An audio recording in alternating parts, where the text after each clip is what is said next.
We are just the seeds, we're growing every day. Life is pretty strange, we never stayed the same. We are just the seeds. Welcome back to the Melllo Yelllo podcast with your host Nick and Joey. Today our guest is an aspiring rapper, Raisinbran, aka Brandon. Brandon, you want to be Brandon? You guys can call me whatever you want. All right, cool. Brandon. Butt nugget. That works. Butt nugget. I like butt nugget. Butt nugget. So, So inappropriate. so how you been, Brandon? I've been good, man. Just working, making music, making art. I'm on a podcast now. Yeah, beautiful. It's cool. Nice. Yeah, I appreciate you being able to make it out here tonight. Thanks for having me. Absolutely. We hope to be able to talk to more people like yourself. Yeah. We are very interested in talking to you about your drive, your daily grind, how you get through your day-to-day grind, so that you can pour yourself into your passion projects, your music and your art. And so looking forward to talking about that. I always start when I meet new people and I ask them a simple question: what's your passion? What's my passion? What's your passion in life? Man, I got like 4.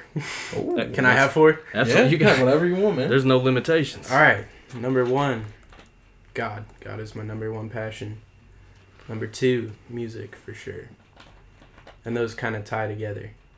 3, art. 4, skateboarding. 5, family. Oh, you threw in a 5th one. See, now you lied to me. Oh, did I say 4? You still skate? Yes, sir.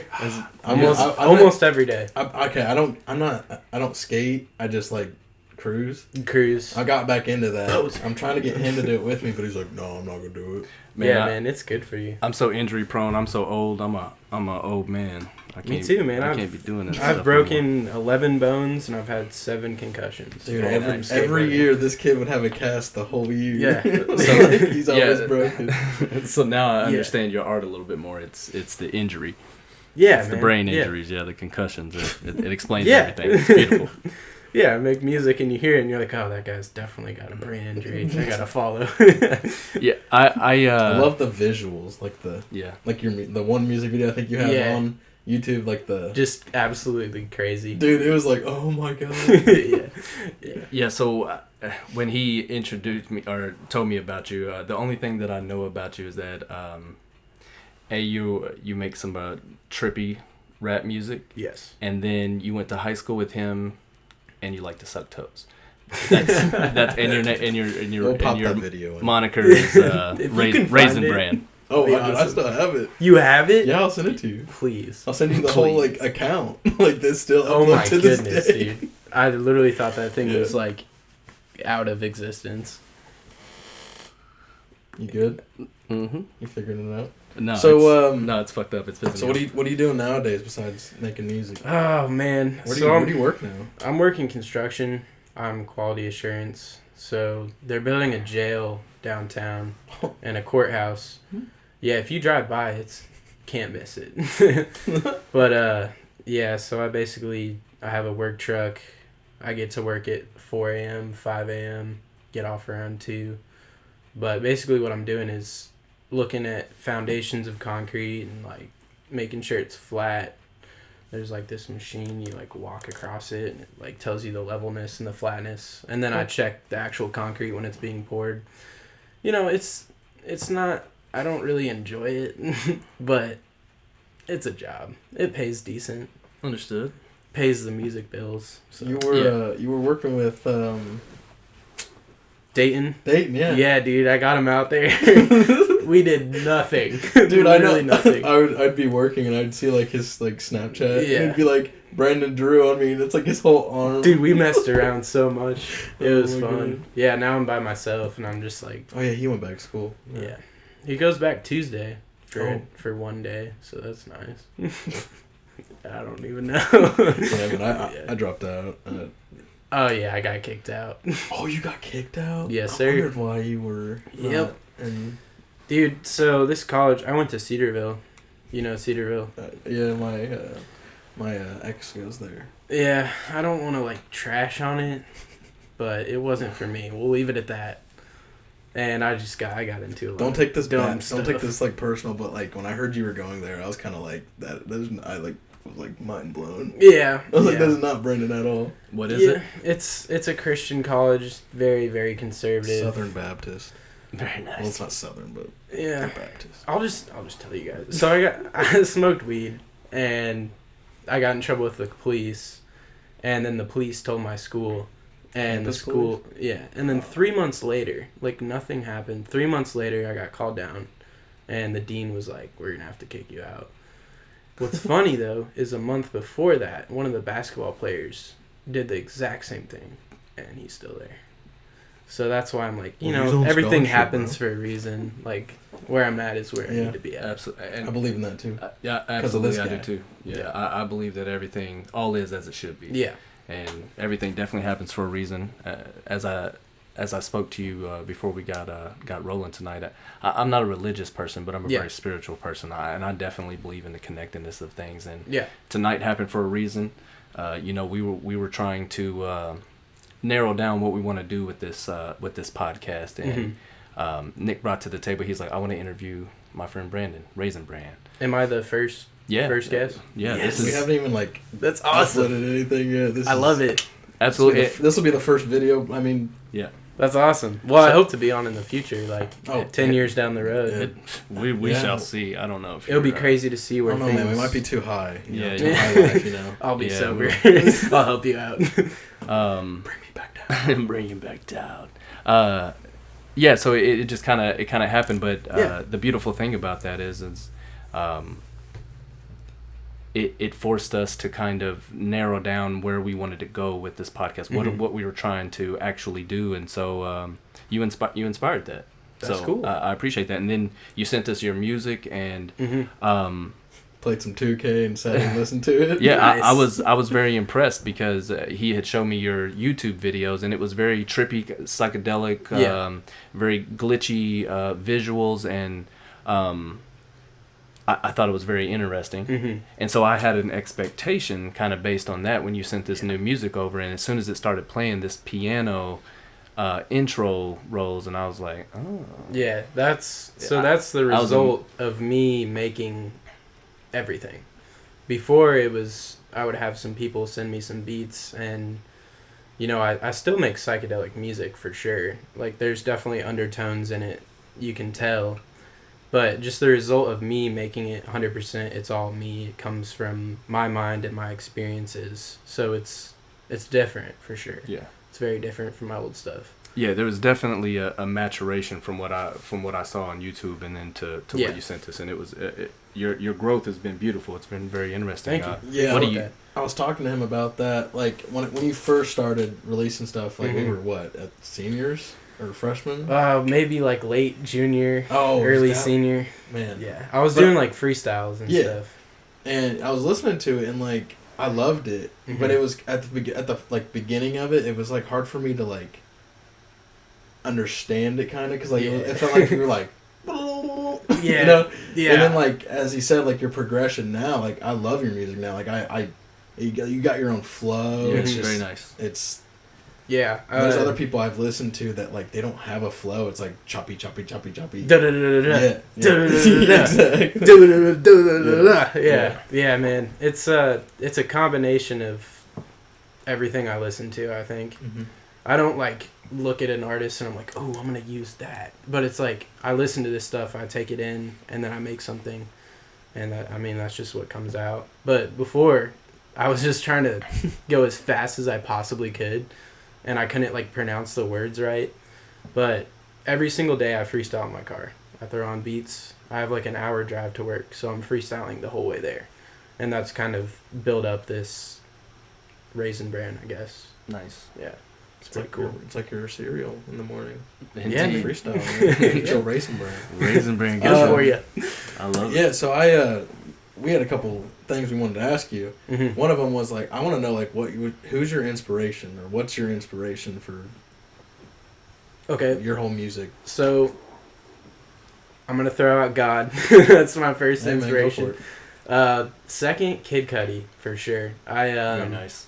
4 years back, I listened to Man on the Moon for the first time, and I was like, wow, dude, this is beyond its time. Like, that came out in 2009 or something like that. Yeah, I think. Yeah, and I just heard it and I was like, oh my goodness, dude. And also Mac Miller, he died, and that kind of hit me really hard because I've been listening to him for a very long time. But that album Circles has been a huge inspiration. His last one, just so good, man. So Mac Miller, Kid Cudi, and then I listened to everything, man. I listened to Bob Marley, jazz, funk, in the heart of America. Yeah, dude. Yeah. I listened to so much music, and I've been playing drums for 10 years. And at first I started with heavy death metal drumming. Yeah. Oh, man. And I listened to a ton of pirate metal. I don't know. Pirate metal. What the I fuck don't is see, I that? don't see you as a metal dude. Yeah, man. I was into it, dude. I would go to metal concerts, just go nuts. Yeah. And then I started getting into jazz, and I blended them together, doing some heavy metal jazz stuff. And then I got into rapping, and that kind of all built up my inspiration, I would say. Nice. Yeah. You keep mentioning your number one inspiration and your passion is God. So Yes. tell me about your relationship with God and how that inspires you creatively in your Yeah. So I grew up a Christian. I was blessed to have a really good family. Everyone in my family has been a Christian. But I wasn't it was kind of just going through the motions, this is what I'm supposed to do. You know what I mean? And I never really thought about it farther than that. And then, funny, I actually started doing a lot of psychedelics. And I got in a really bad place. I was in a mental hospital for a couple days, getting kicked out of school all the time, and just being a bad kid. And then I went to college. I was still doing the same thing, tripping all the time, smoking a ton of weed. And, I can't really say it's bad. I don't think it's a bad thing to do that. But in my situation, it's just not for me today. What got you into it? Or why were you so drawn into that lifestyle? I have a very addictive personality, and also I'm a dreamer. I'm always daydreaming and just trying to get out of reality, basically. And I started researching it, and I'm this sounds crazy, dude. What were you trying to escape from?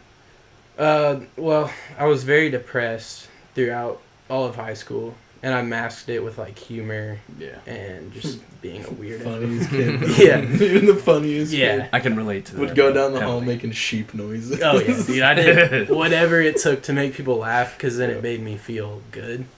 But yeah, I was very depressed growing up, and I just wanted a way out that was instant, and I knew if I chose God, that would be the best path, but it took me so long to get there. But the psychedelics, it's you put this thing on your tongue, you eat a bag of shrooms, and you're gone. And the things I learned from those experiences have changed my life forever, for sure. And I believe, even if I don't think anyone can say God doesn't want you to do that, or God wants you to do it. But I believe God takes every experience in your life and makes it good for the greater good over time. I believe in, part of my philosophy in life is that I don't have any regrets. Yeah. For sure. Dude. I don't own regret because I believe that everything happens for a reason. So whatever has happened, I have put myself in that position for that to happen, and I'm meant to learn something from it so that I don't repeat that mistake. And it's about constantly breaking these cycles, and it's difficult. Yeah, there's this Mac DeMarco lyric. It's you run the risks of all the risks you haven't taken, or something like that. Yeah. And I basically live by that. The past can't hurt you because it made you who you are today. Exactly. And I say, I love who I am today as a man, and because I'm continuing to evolve. I'm continuing to grow. I love hearing people say that. Makes me happy. Man, I love your story too, and that's why I wanted you to share that part. So tell us a little bit more. So you kind of had this fall. Yeah. Okay. And then. Yeah. So.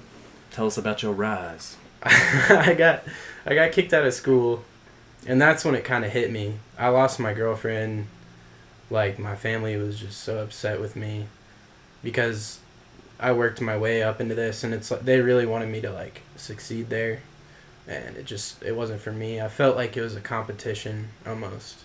Like all these people around me are like, "Oh, look at me! I memorized Deuteronomy." I've noticed. It's like you gotta have your party tricks. You know? The times I've been there, it's exactly like that. Did I see you there? Yeah, we had lunch. Oh yeah, you're right. we had lunch together. See, dude, sandwiches. Like I said, I was out of it. Yeah, but we had chicken sandwiches.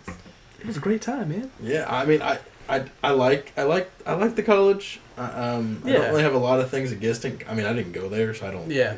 But that's just my personal experience. I don't like how. I feel like they were very judgmental.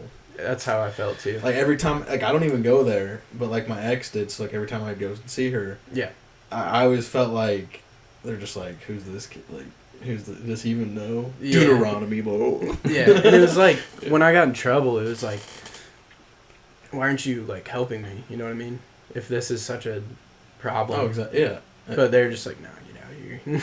Hey, well, it's a good. I'm glad it happened to you. To be honest, I'm sure you because it profoundly changed you. Mm-hmm. You sometimes you have to have these big moments that just shock you into reality. I guess for you, right? Yeah, it really sobered me up and taught me a lesson, and that's kind of the pivotal moment in my life. And it's funny, getting kicked out of a Christian college is what brought me closer to God.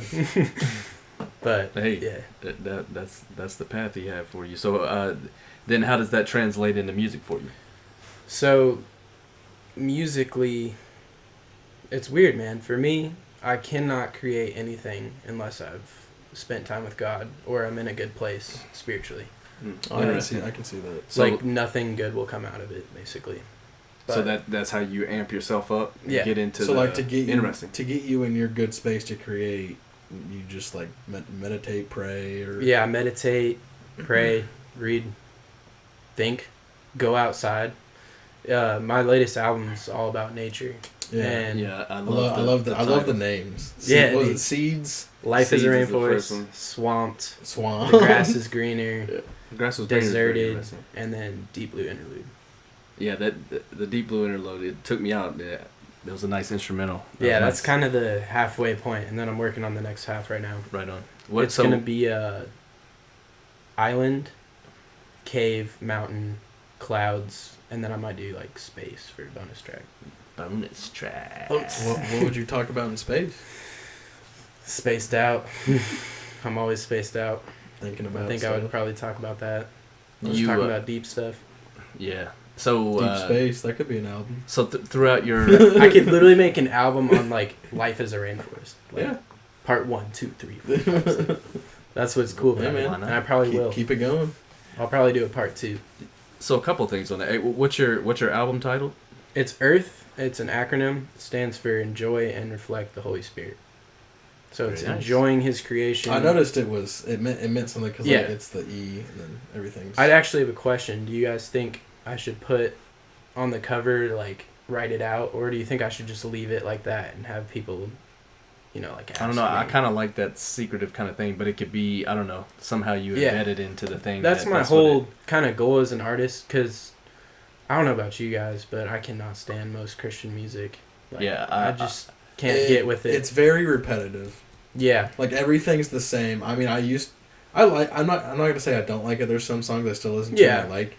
But it's not something I can just stay in. Yeah. Like, that's why I always go back to, like, R&B and, rock. Yeah, that's basically why I create music, because I love this psychedelic, trippy sound, and I love hip-hop music, but I don't like the message too much. So I'm trying to integrate it. I'm not trying to, like, be preachy or anything like that. I'm just trying to speak from my heart, I guess. Yeah. And just talk about what I think's real. I think it felt pretty sincere. It was That's also good to hear. It was also interesting because for this music for on E.A.R.T.H. that you sent us, I wouldn't necessarily categorize you as a rapper per se, because there's a nice flow to it, but it's I don't know, it's interesting. It's kind of nice. like I'm trying to do something where you can't be like that is rap. Yeah, I That was just is like, he's a musician, and I just enjoy that. That's a creator. cool to hear too. Yeah, because what you just said is kind of what I'm going for. absolutely, and it nailed it.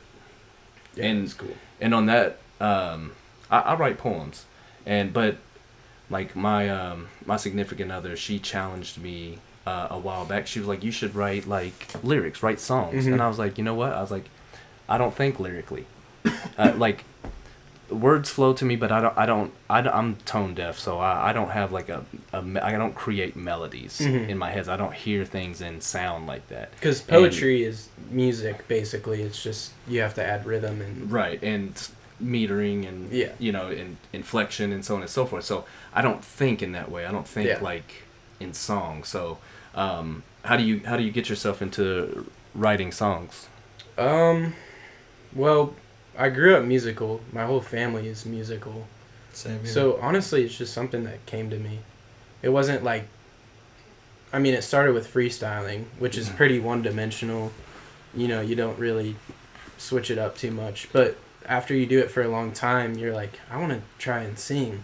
And when I first tried singing, it sounded like a hamster getting stepped on. It takes work, man. It takes a lot of dedication. Definitely. Yeah, they say it takes a long time for you to find your voice. Gotta get this there. dude can sing A little bit. Sing your poems. Sing. But that's it. I don't originate sounds. Like that's how I am too. See, like I look forward to the further discussions and collaborations with you, because I would like to see like you read in the poem and then see how you might. Dude, that would be sick. Yeah, I was also be thinking fun. like you could have a poem, you could literally just spoken word on a song. Yeah, and it could basically have the like intro for the song. Yeah, and I like the piano that you're doing. It's tough, bro. Piano I picked up actually about a half a year ago, and it just came to me, man. Like I took piano lessons when I was like 8, but I hated it. I was like, I don't want to be here. This sucks. See, I feel like piano's not as hard as like people would think. Yeah. Like guitar, I can't play guitar. I can play bass. Isn't your dad like really good at guitar? Best guitarist I know. I've heard that from multiple people. But he won't like. He won't play though. Like he'll play, but he won't. What does he admit play that he's good? Like, what's his thing? What's his genre he plays? Van Halen, Joe Satriani, nice. Jimi Hendrix, and he can play. What is that solo? I believe it's Van Halen has a solo. He can play it like start to finish. I forget what it's called though. But yeah, he's incredible, man. Definitely one of the best guitar players I've ever seen in person for sure. Nice. But he's like so hidden about it. I'm like, dude, come on. He's like, I'm 45. So can't do it. Yeah, I can appreciate that. There's a lot of anxiety over those things. Yeah. And putting yourself out there, and I think that's something that it keeps a lot of people trapped. Yeah. And that's why what we're talking about now is important, man. I want to be able to discuss about with people like yourself. Like, so how do you at a young age like, fuck it, I'm gonna be a rapper, and that's what I'm gonna do. So a lot of people will tell me like, that's ridiculous, bro. Like, find a job that pays money, and I'm like, I'm still working because I feel like I need to. Yeah. I'm not at a place where I can make music and survive off of it. But that's where I'm trying to get. But basically it's God. Just the realization that there is so much more behind the veil of this world, that just having that realization, nothing can really faze me. I mean, I get nervous, but like I'm always thinking about what's next, you know what I mean? So it's like, it's not too bad, honestly, just putting myself out there. And I'm an open book. I don't care what people think about me. So when I say something that might be hard for people to hear, I'm only thinking like, God let this happen to me. Why can't I share it? So, I was like that in high school. I only cared what people thought. Oh, me too, man. And it took me until, honestly, I'm not lying, like until I started hanging out with him, that I was like, hey man, it really doesn't matter, dude. Yeah. Yeah. Like I just, hey man, just chill. Yeah. Yeah. I'm not worried about what people think, because I don't like I don't want to waste my energy on that. Yeah. Yeah, and that can just completely ruin any future business or anything that you have for yourself going. Exactly. Yeah, I like you said earlier, I wore a heavy mask, especially like through high school. Like humor was my thing. That's how I separated myself, how I entertained myself largely, and especially I was bored a lot. I'm a proud dyslexic, and oh yeah, nice. that's actually cool to be dyslexic. You could be on the squad too. I think it's cool. And absolutely. So as a dyslexic in class, man, like I anytime we had to read, I'm already like, yeah, I'm not reading this shit. So, nope. Who am I fucking with today? Yeah. And then so it being the class clown, having fun and joking around, but I made fun of myself a lot. That was my mask. Like I took that away from other people, but then also nobody messed with me because they couldn't get So I don't know, that mask is tough. So that mask of insecurity was a big thing for me. I was covering up all this stuff to keep people from truly knowing me, but it finally dawned on me in high school, like my freshman year at one point, and I was just like, yeah, I don't really care anymore. That's cool. So I started talking about myself, and then people didn't even believe me anyway. So I was just like, that really doesn't matter. I mean, it's like I live in the projects. They're like, no, you don't. I was like, yes, I do. It's because people have egos the size of mountains. Oh, absolutely. These days, the narcissism is rampant in our society. I was wondering what that was. Yeah, it just got so quiet. It was your fan thing. Fuck this computer. Dude, that thing was going on for a hot minute. My bad. No, that's good. I'm turning this fucking thing off. It's gonna piss me off. Come on, Microsoft, get your life together. It's almost too quiet now. Yeah, it just has these random moments where it's been running crazy. It's angry. Come on, man. Play with me. You spent money on me. Touch me. I wanted to use you. I wanted to utilize you. It's being selfish. But yeah, that's cool, man, because it took me up until last year to get to that point. So that's inspiring to hear. Yeah, that's also a work in progress too, because I still have I'm human. I still have insecurities and so on and so forth. I lean into it as much as possible. I try to push through it because that's just yourself trying to limit yourself in some way, in some capacity. Because the reality, what I realize is most people are not giving a shit about what the fuck I'm doing or saying or whatever it is anyway. So, or they don't play a significant enough role in my life for me to actually be concerned. So I don't know why. Just walk through Kroger and see if anyone cares what you're about to get. Ain't nobody worried about what I'm doing, bro. Yeah. You're getting the wrong meat. Like, you're supposed to get the organic kind. Only kosher in Westfield. And also your shoes are gross. Oh my God. Yeah, but that probably is some shit that happens though. Yeah, if you could hear like what people are thinking. Oh, dude, it would be game over. What is that Earth would be shirt you're wearing? But that's the problem, man. We're all walking around thinking that these people are thinking this stuff about us in the first place. And sometimes they are. Thinking. Sometimes they are, but that's what throws me. If you get so self-conscious, then why would you continue to do those things? Like, I mean, if you're self-conscious about going out in public and you just because you're like wearing sweatpants and a hoodie or something, like you're not cool enough or dressed up enough, like then why go out like For me, I don't even like notice that stuff until someone points it out, and then I think about it for the rest of my life. Like the other day, I went outside. I mean, he's not wrong. That's how it goes. The other day, I went outside and I was in my pajamas and I just sat in my grass. I was just trying to chill. Hey, man. And my girlfriend came over and she's like, "Why are you outside in your pajamas?" I'm like, "They're comfortable." Why is that bad? I haven't changed yet. It's fine. He never wears pajamas around here again. Dude, I'll never come outside in my pajamas again. They're comfortable, man. Now I wear jeans. He gets a 3-piece suit to take the trash out. Instead of putting slippers on, he puts on like actual dress shoes and stuff. Exactly. Fuck you, judge me again.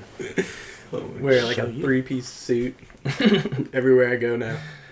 But with white crew socks and slippers. Exactly. Oh, that's a nice fit right there. Yeah, man. I used to wear overalls, and then I got called a pedophile. What? So I don't know. Where was this at? I don't even want to get into it, man. Was it in? It was in my house. Oh, Yeah. I thought this was like at school. No. Oh. In my house. That's even. I don't know how I feel about that in your house being called a pedophile. But that's where that stuff starts though. That anxiety that we No, have. it was my girlfriend, and she was like, "I feel like a pedophile." And while you're wearing overalls, Because you look like a little boy. yeah. I love her to death, but man, she makes me insecure Oh, sometimes. You're fucking with my brain. Nah, she's great. No, but it is interesting. Those little things can have a phenomenal impact. Yeah, those are like minute examples, but Absolutely. But that's how it starts. That's how that soul crushing aspect of our society starts. It starts at home because we're not secure enough or vulnerable enough to just like give a compliment instead, but we're real good at like making fun of you. yeah, Like, so, and then we do that as, as a family and as friends, we roast each other and stuff like that, and it's fun, but it doesn't get balanced out enough with the actual like real belief. Like, you know what? I love your music. I love what you're doing. yeah. That's what I was gonna say. Like compliments, we don't take highly as much Because we don't get them as often. Also, we're always thinking about the insecurities. Absolutely. And I'm stuff. thinking, oh, do they really mean what they're saying? Yeah, Usually not. Is it fake? Yeah, that's real too. Oh, I love it. Trying to do you?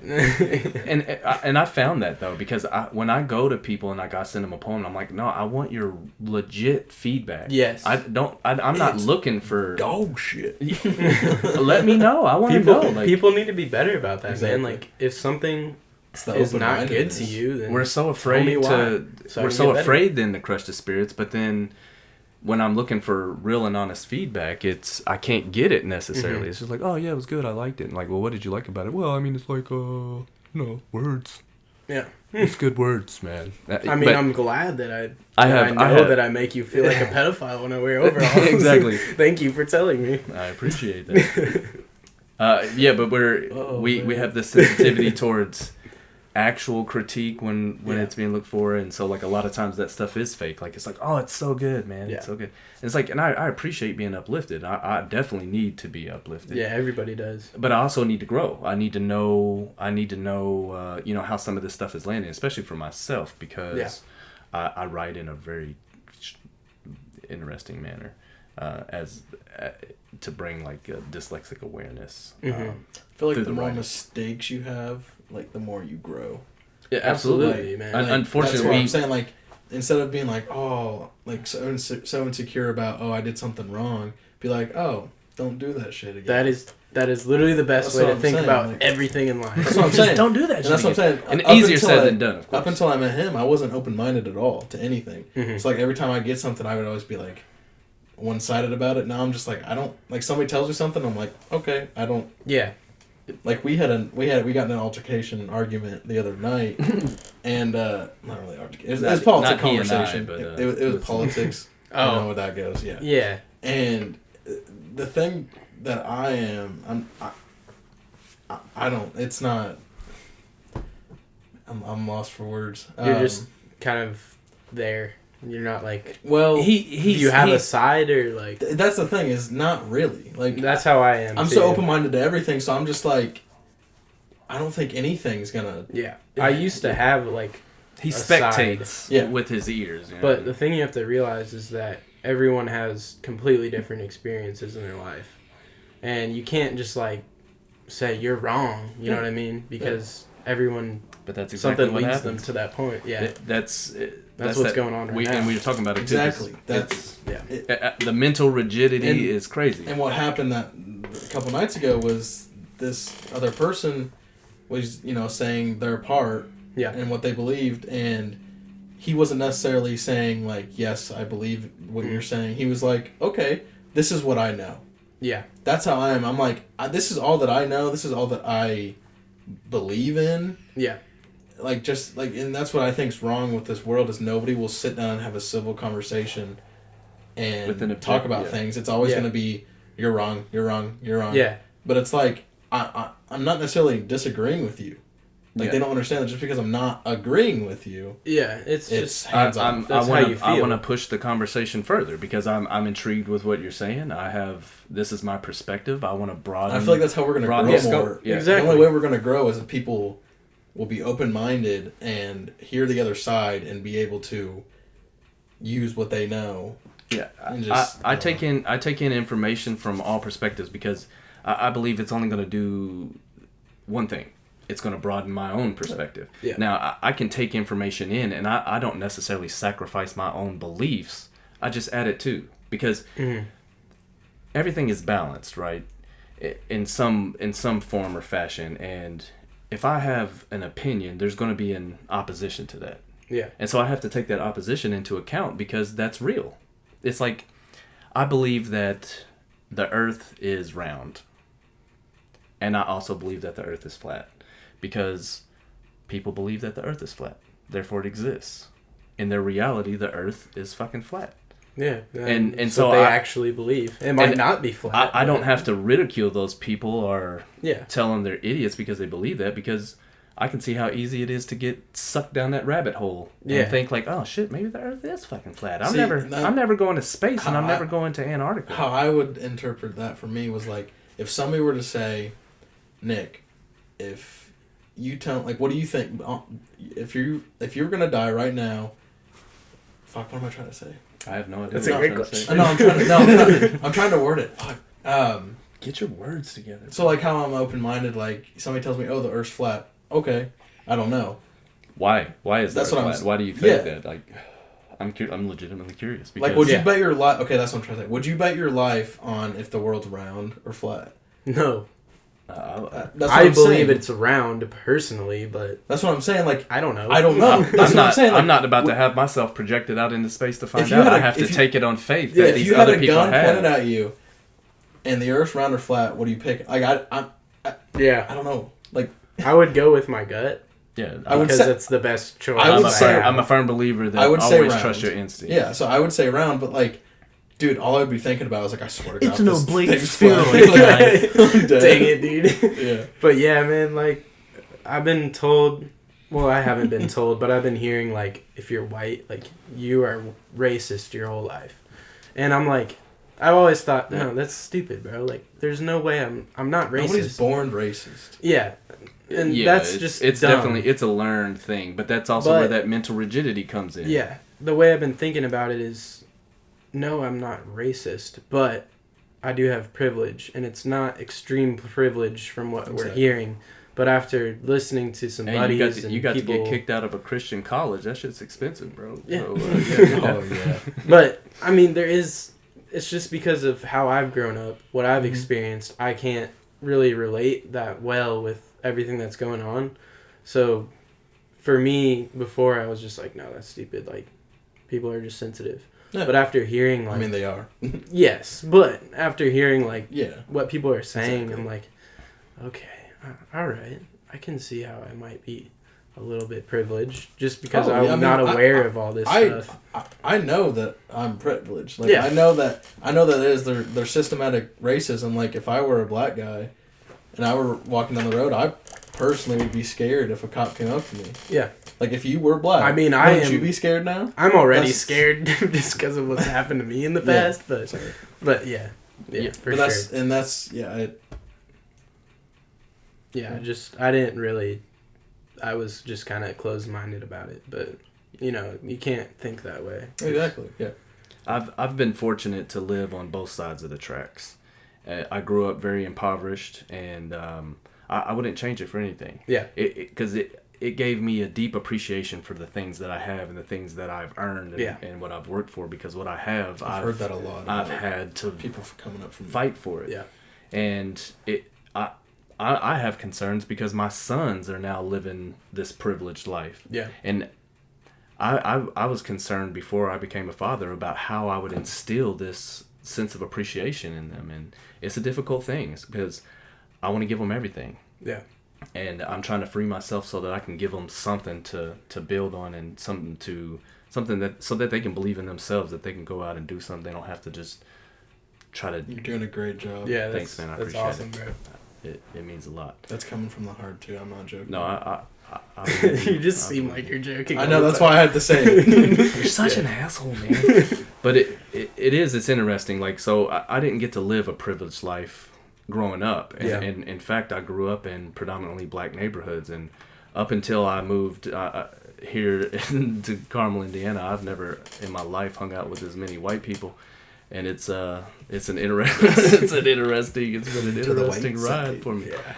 But but it is important to be objective, especially we're talking about racism, and it's an important theme that's been going on in our society for quite some time. Yeah.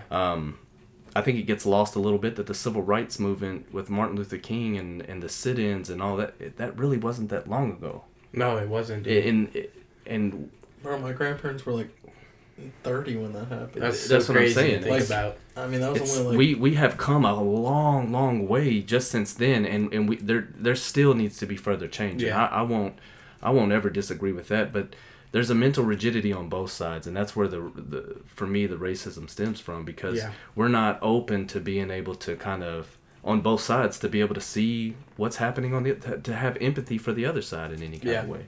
So I grew up in a decent, household my whole life, but you were talking about like being thankful, and the way I got there is I went to Haiti, and dude, just seeing the people there, like I gave this kid a little bracelet and like made his day. Yeah. Like they are so happy there. I've never seen anyone happier in my life, and they have nothing. They got like a shirt, some shorts, and maybe some flip-flops. Yeah. And they're just I want to be living like their that, best bro. life. That's what I saw when I want to be. Yeah. I went to Costa Rica for my senior vacation. Mm-hmm. Dude, it was the most peaceful place I've ever been to. Yeah. Everybody there was so happy, so kind. I don't know if it's because they were tourists. I don't know, but Yeah. I say to people, I literally felt like I could have walked into anybody's house and been like, "Hey, I need a place to stay," and they'd be like, "Okay, here's some food, here's a bed." Like, I loved it. But yeah, I want to be more like that, and here there's nobody like that. Yeah. That's In college, I had one of my best friends that I made in college. He was from Haiti, and it was fascinating hearing him because he came over on a mission. The church brought him over and put him up, and then that's how he was able to go to college here and go to middle school and stuff too. So middle school through high school. But anyway, he would tell me, like, he's like, every time I go back to Haiti, he's like, I take all of this stuff with me that I've acquired, like shoes and clothes and all that. He's like, and I come back with nothing because he's like, I just give it, like they need so much. He's like, I just give it all away. He's like, was this after the? This was before the earthquake. Or I thought it was a hurricane. No, it was an earthquake that hit Haiti. Oh, yeah, the Multiple. tsunami, right? Yeah. Wasn't that tsunami? No, it was just an earthquake, right? Yeah. I thought they had like tsunami I too. mean, earthquakes often cause tsunamis. That's what I thought. Oh, my bad. It's probably a combination of both. I think we were in But it was third grade when that happened. Were we really? Yeah. Wow. Yeah, it was fascinating to hear, and it inspired me. So like I worked at Full Locker. I had so many shoes. We were the same size anyway, so Yeah. I would just give him tons of shoes. He had a box full, and I was just like, send them back, bro. Like, because the shoes is a big thing. Shoes was my thing, my insecurity growing up. So we were talking about that earlier, and like, shoes are my anchor, and I wrote a poem about that too. However, but for like growing up in the hood, like, if your shoe game ain't right, that is an immediate. You're an immediate target. You're an immediate target. Dang, dude. I didn't even know that. What kind of target? For what? Death? To get joned on, to get made fun of, Oh. Okay. to get I called thought you were going to out. say, I don't know if that's just... No, you're not gonna get. I don't even I don't wear nice man, shoes. Yeah, nice Hey, man, fucking you wearing those Vans, bro. Converse? You got Nah, you need the Jordans. You about to get slapped. But if That's you crazy. didn't have that, like, so it's like a huge pressure. That's why like shoes are such a huge part of our culture today. And for me, like, I spent, as I grew up and I made my own money, like, I had so many shoes. I love shoes so much, and I like was obsessed with them. And because it was just such a, like, especially as a guy, as a young kid, like, I didn't wear jewelry and stuff. I don't wear jewelry and stuff really I have now, a ring. but my accessory was my shoes. That's the One one ring. thing that you can have that's super cool. Yeah. Especially, we didn't have very much money to ever invest in clothes and stuff, but every once in a while my mom would make an effort to get me some kind of cool shoes. Yeah. And because that's the one thing I could wear every day and feel some kind of confidence within myself. But yeah, it's an interesting thing, and we were talking about that too with him. He was like saying in high school, like how you were so obsessed with like having like the coolest stuff, and we do that in high school because you have to fit in. You have to try to acclimate and find your people. And see, and I was thinking about that. It's a lot of pressure. I was thinking about that the other day. I was like, I bet if I were to like talk to the kids that I talk to in high school now, or no, if I talked to people that I didn't talk to in high school that were like popular than me and stuff, I feel like I'd be able to be connecting with them now, because I feel like like when you get out of high school, you're different. Yeah. Like you change. Oh yeah. Because like all of that just like doesn't matter anymore. Well, like, and I've talked to people that I didn't talk to in high school now, but like I work with some, like our cart pusher Matthew Lohman. Oh, dude, I love that kid. See, but in high school, everyone hated him. That's what I'm saying. Is it was like instilled in me to be like, that's an outcast. Yes, don't dude. talk to him, you know. Yeah. But I talked to him like, this dude's awesome. Yeah. Like he's such a happy dude. Yeah, dude, he's living his best life. And I've felt that too. His father just passed away, but he's still going, dude. Oh, really? Oh, I think it was like beginning of summer, but like, man, he is always just. Yeah, what's up? Yeah, those social pressures, like especially in high school, middle school, it's difficult because you're trying to fit in. You're trying not to stand out too much in a bad way. You don't want to become a target. It ain't about that though. And you know what's funny though is a lot of the cool kids aren't doing so great now. Yeah, it happens. I know what you're talking about.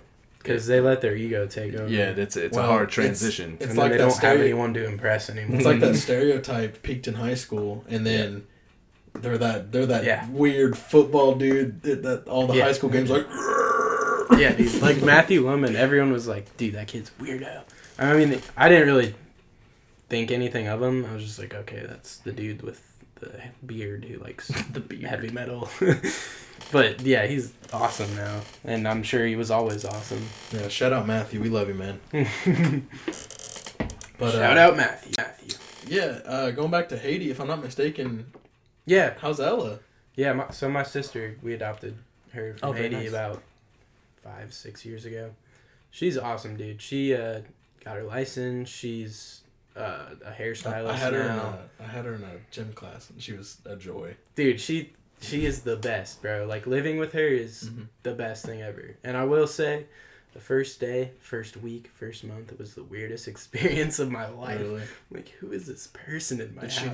Does she know, was there any no English? Oh, really? Just couldn't talk to her. I think She I speak remember Creole? that. Because I think I remember when you guys, it's such she first interesting language. She first came to our school, I remember walking in the hallway, and she had an interpreter with her. Oh, really? Yeah, and I was like, what is going on here? Yeah.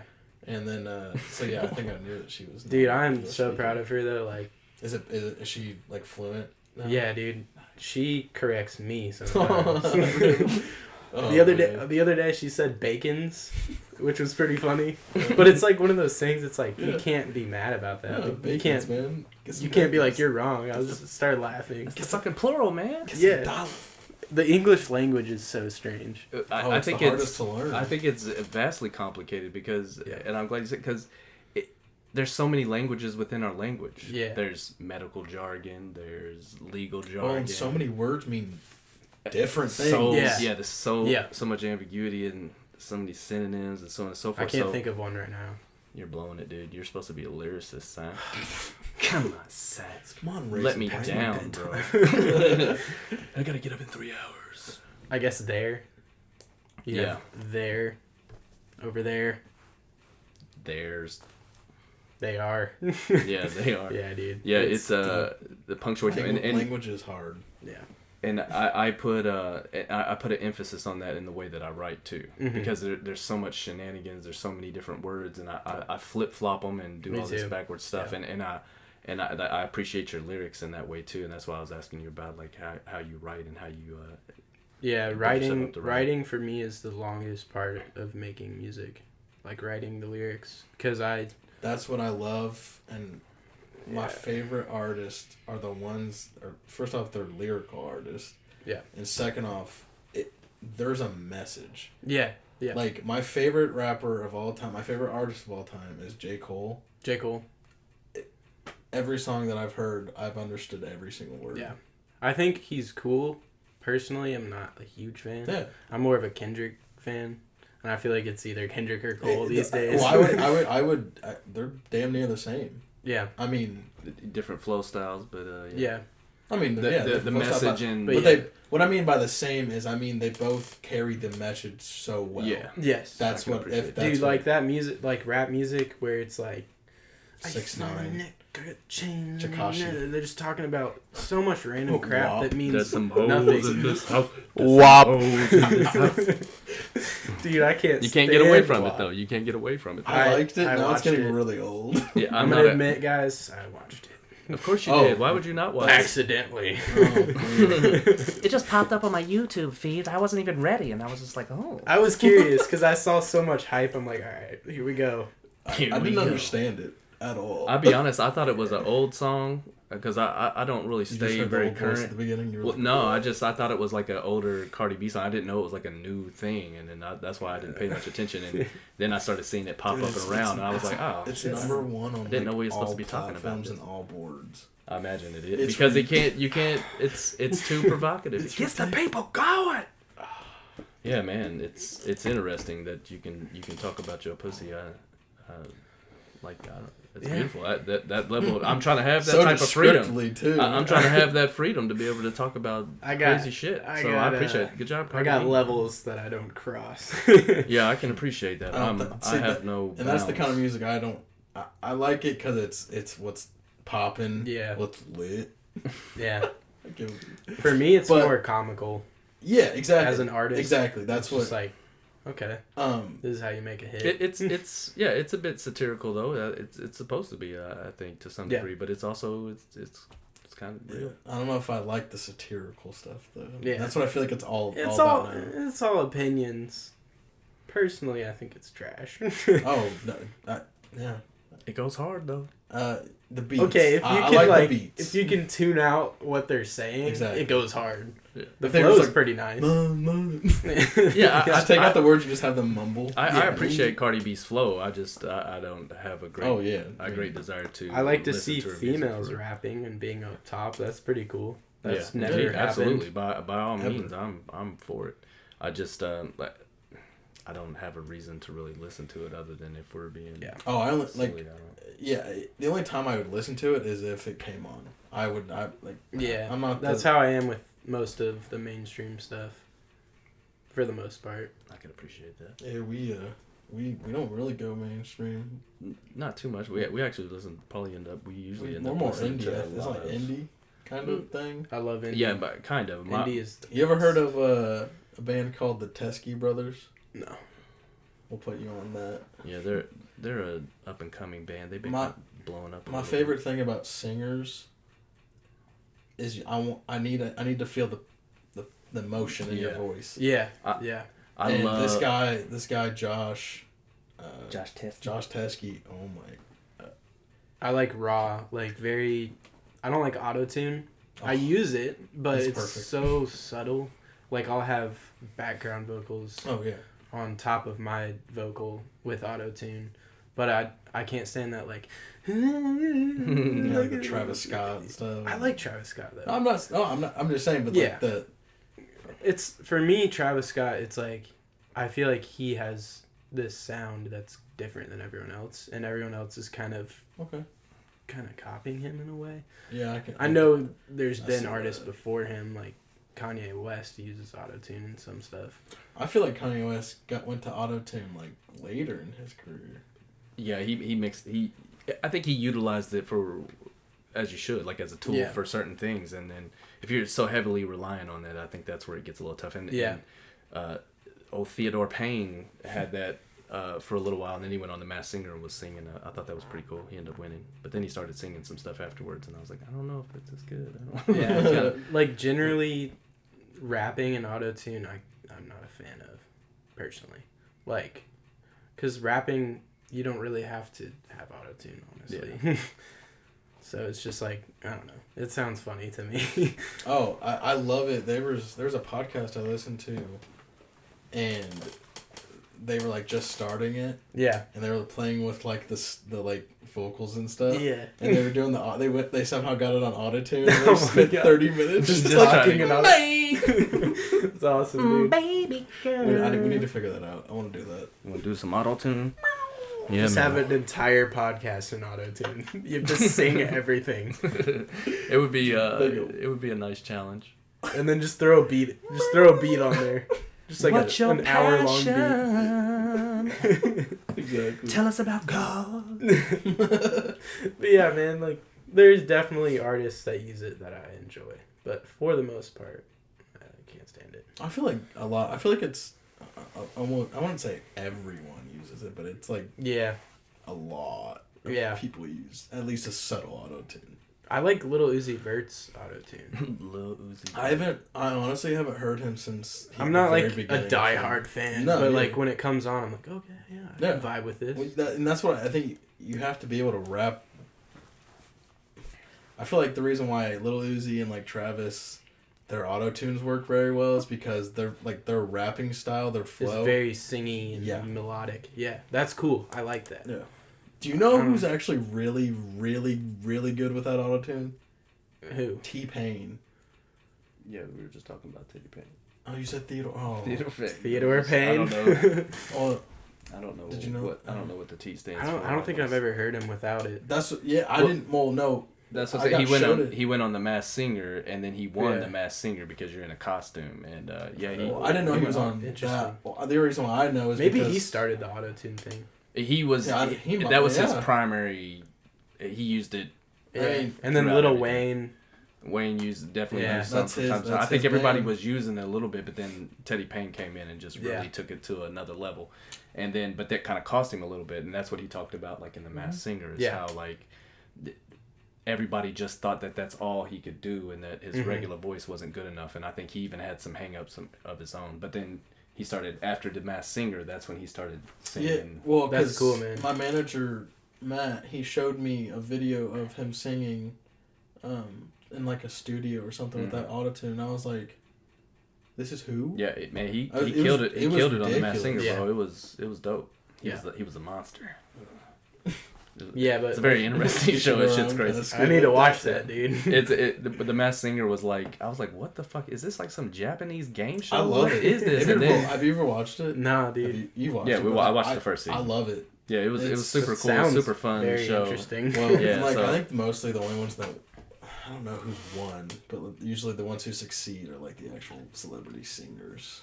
Yeah, and Like because they put in a lot of like sports athletes and all these other like. comedians. Oladipo was on Yeah. the second season. But he can sing too. yeah, it was nice. No, I knew that before the Masked Singer when we first drafted him to the Pacers. If he didn't fuck Nicole Scherzinger after the Masked Singer, something is wrong.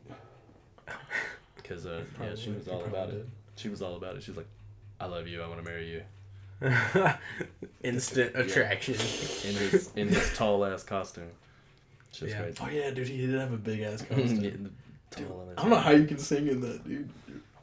Well, you were talking about insecurities. He's Yeah. probably like, no one knows who I am. That's why the show is so beautiful, because they I have think people. That's what the whole point of it is. Yeah, they That's have cool. people come on who aren't singers, and Mhm. so like they are trying to be, or they just enjoy it or whatever. So they get to go out, and it helps alleviate some of that anxiety. Yeah, I because think. no one's gonna be like, oh, you're that one dude. He sucks at singing. That one Well- Adam Sandler can sing. Well, you hit it earlier, like with talking about Matt, like.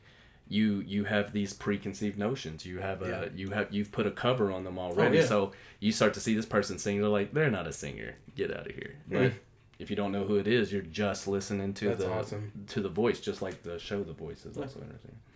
But yeah, it was a really cool show. But it's very strange. But it's also a guess who. So you're trying to guess who this person is based off their vocals. What's and it called? The Masked Singer. The Masked Singer. And then they give you clues. They give you they do like little video shorts before they come out. Dude, You those gotta- clues are kind of hard though. Yeah, it's tough. Oh my It's kind of gosh. fun trying to figure that shit out.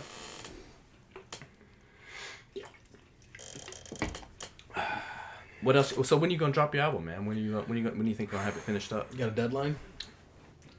I want to have a deadline. Do you give yourself deadlines? No. I don't need I that. like that. I don't like. I don't like Well, to. I I feel don't like- like to force things. I When you feel start like- forcing I shit. feel like once you force it or put it in like in a box, it becomes more like work. Yeah. I'm and also at a place right now musically like where people aren't really relying on me to drop something, so I'm kind of trying to take advantage of it. Because I feel like that would rush stuff. Yeah, but every song, it's crazy, man, because every song God has been taking me through this journey in my life, and then the song is created.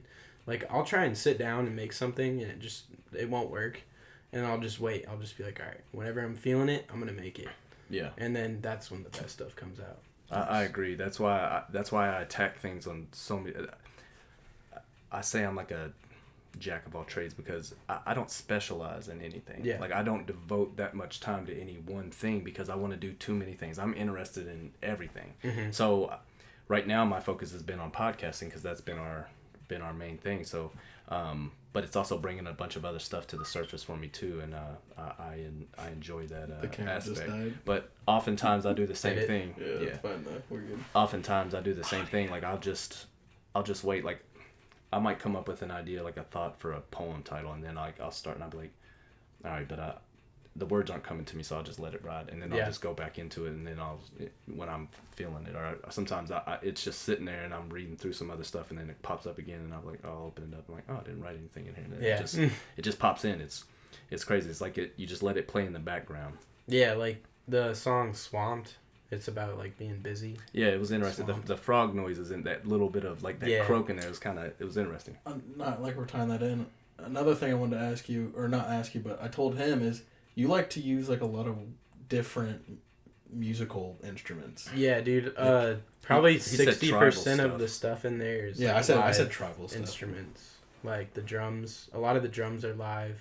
Didn't you get a Percussion. there was one you posted on your story. Was it like a flute? Or Yeah, something? I have a Dude, it Native looks American sick. flute. That's in Life is a Rainforest in the middle part where it's like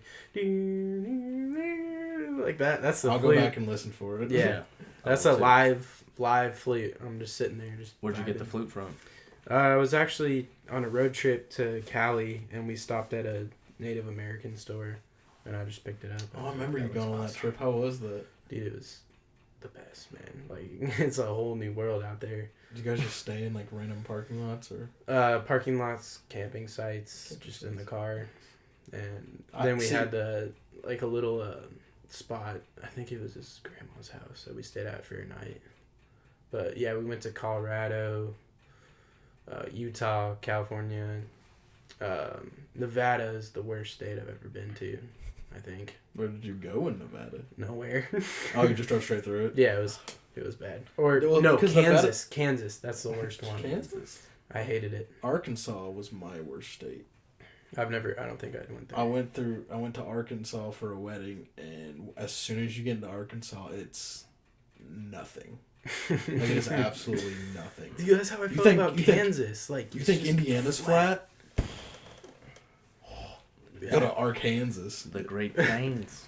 Yeah, but it was a great trip, man. But yeah, back to the swamp thing. Like, I was so busy during that time, and so I made that song, and that song sounds busy. Like, it's just how I was feeling. So Yeah, there's a lot going on, but I like the message underneath it. It's an interesting spin that you put on it.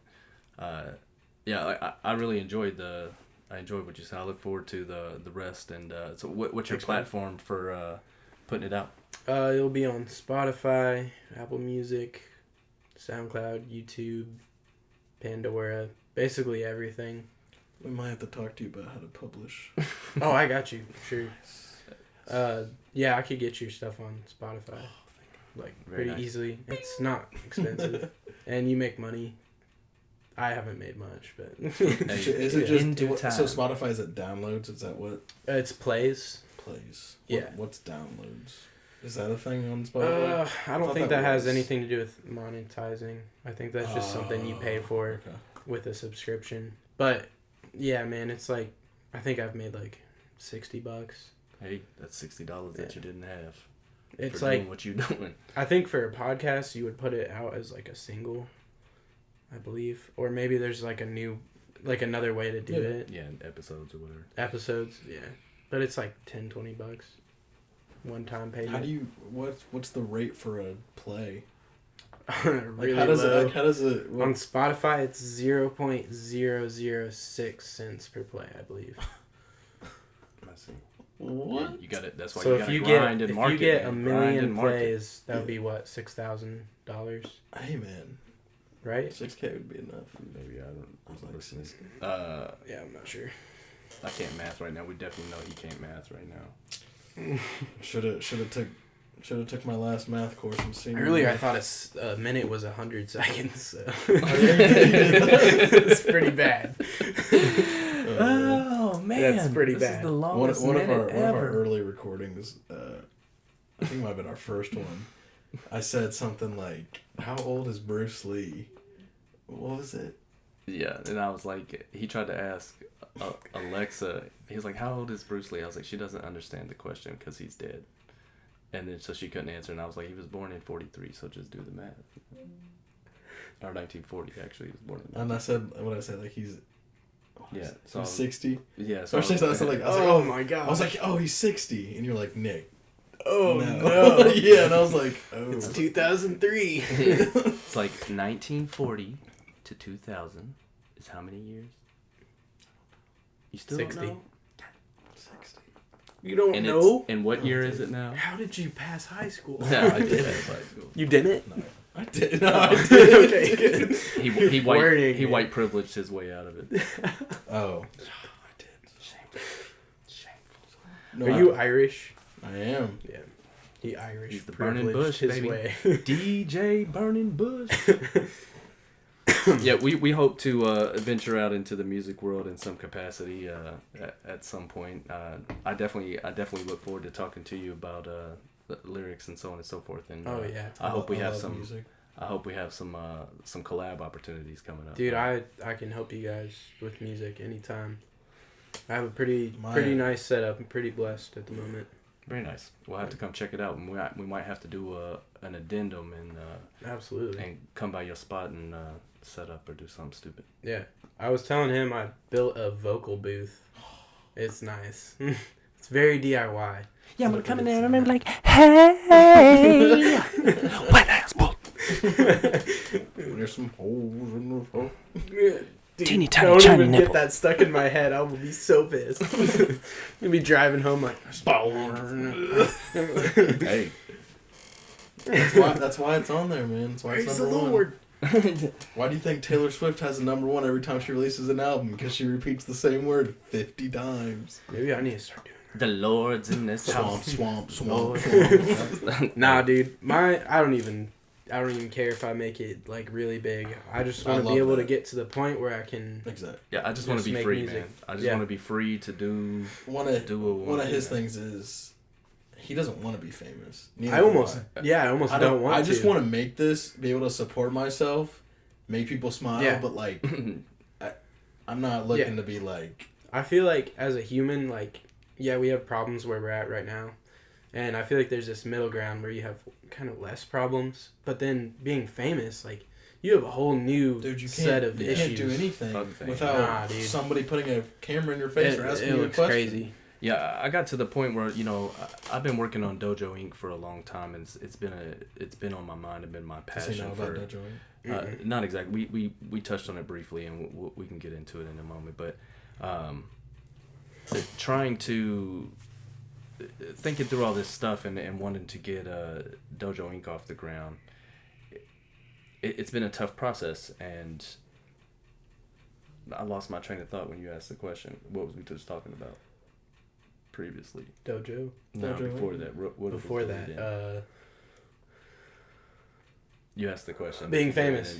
Being famous, right. Yeah. So I've been working with a good buddy of mine named E.A.R.T.H, and he's a phenomenal artist. He has beautiful line work. He draws, and he's very creative. Beautiful vision, and You should show Taj some of his stuff, maybe. oh, absolutely, yeah. Mhm. This platform, I hope, is to be able to bring artists like yourself, and I want to be able to blend it in with some of the stuff I got. If you're Yeah. interested in collabing like that, man.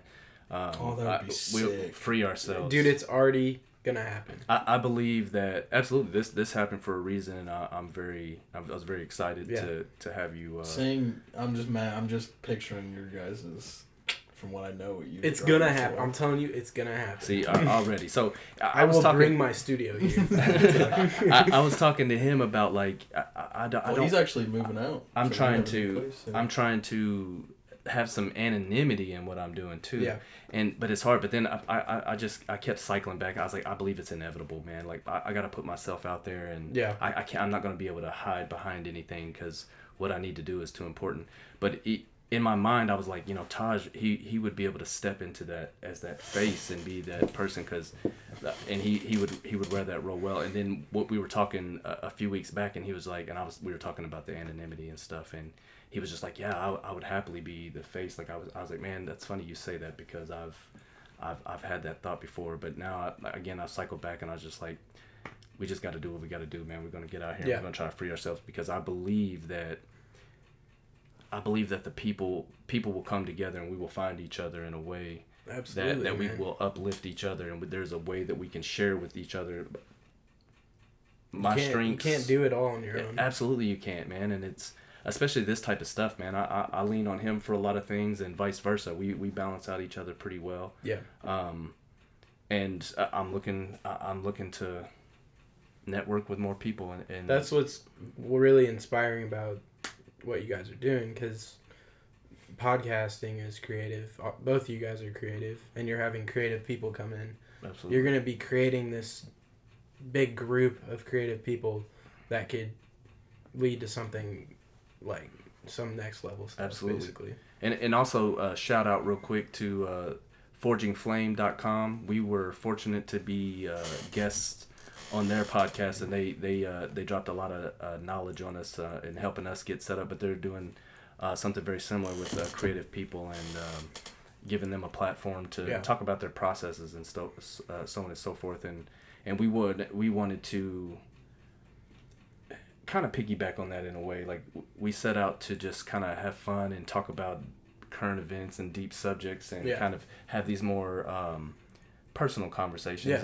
and deeper stuff, but the drive to get there is something that's very important to me. The grind is real. That's what I admire about you. Is I told him, you were the first person I've ever seen actually grind at something. Yeah. When I decide I want to do something, I walk up the steps. Well, and it's like when I was growing up, like watching YouTube videos and like rappers and stuff, and you hear like or singers and stuff, anybody famous, and like, oh, the grind that I went through. Like I never saw that. Yeah. But like I see the grind. So like I'm just. Yeah, like I got tired of depending on people for beats and producing, so I learned it myself, and it took a lot of work, but I'm so glad I did it, because now I can basically rely on myself to make a full song.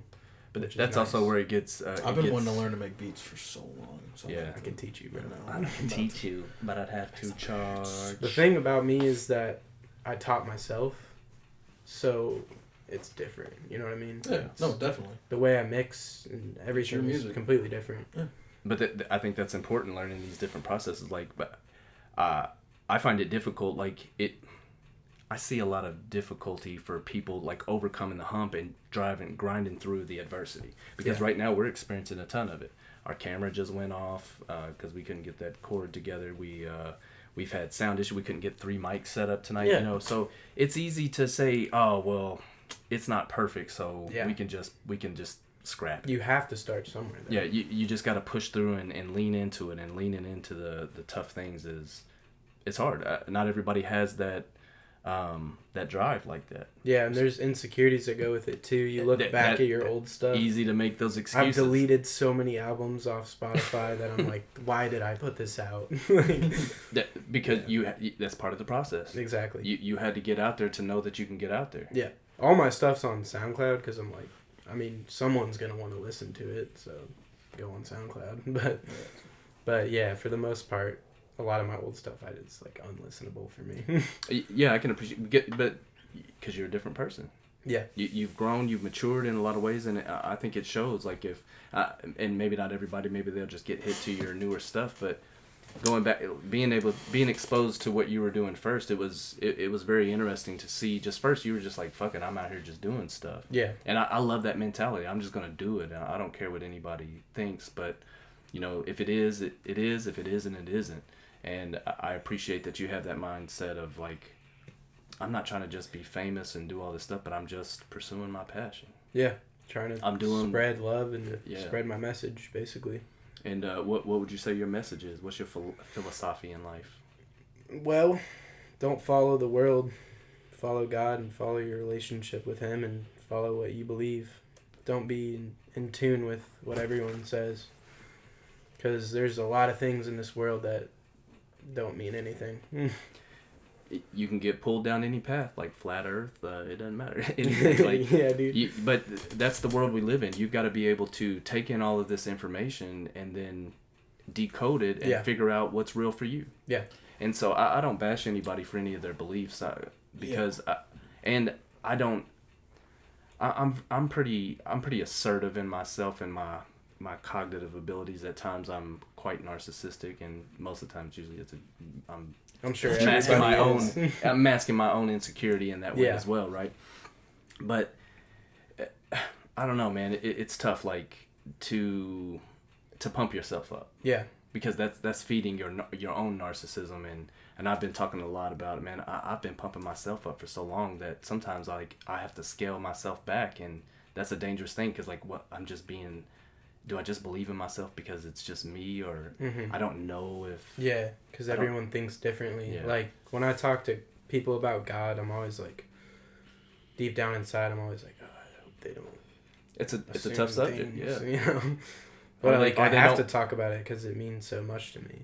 But it's also hard to talk about because I'm insecure still in different ways. But yeah, absolutely. I just push through it. I do it anyways because... You know, you have to. I agree. You have to get over that barrier. And going back to like other countries and stuff, I know we're going way back now, but it's kind of going off what you just said. I saw this video of these monks, and I think it's what you said, but I saw these videos of these monks, and they spent like 5+ hours on this like sand art. Oh yeah. And then they finish it and it looks amazing. Yeah. And they nicely and neatly take a brush and destroy it, and it's supposed to teach you to not be attached to these material things. And I saw that and I was like, I get it now. That's crazy. I was like, bro. oh my! It was a Facebook thing too, and I was like, oh my god, Facebook. That's insane. I couldn't do that. I'd be like, don't touch it. That's what I'm saying. But like, once I saw it, and I was like, why is he destroying it? And then I looked at the caption, and I was like, I get it. I used to be that way. Like I said earlier, I'm a big shoe nerd and I love it. But I had so many that I kept, like Jordans that I collected, like they were still in boxes and stuff, and then a bunch of them got stolen, and I was just like, man, that's so shitty. I didn't even you didn't get to enjoy them. And then ones that I still had, after I got them out after a long time, like 10 years, I start wearing. Then they start falling apart where like the glue comes undone and stuff, and I was like, yeah, that's disappointing. So now I'm just like, I love them, but I just wear them. I don't even care anymore. They're $200. I just wear them anywhere. They're shoes. I bought them because I want to wear them, so I'm gonna wear them. They have a purpose, and it is to protect your feet. But I also believe that the universe will give me another pair of shoes. I'm gonna have another pair of shoes. I love these, but I'm gonna tear them up eventually. So I just might as well one of my favorite things enjoy them in the world is when people make such meaningful things out of like little things. Like, yeah, dude. They have like a meaning behind some dude will have like a piece of rock and he'll be like, you know, what is this? And be like, it's a rock. And he goes, no, it's this. And I'm just like, yeah, dude.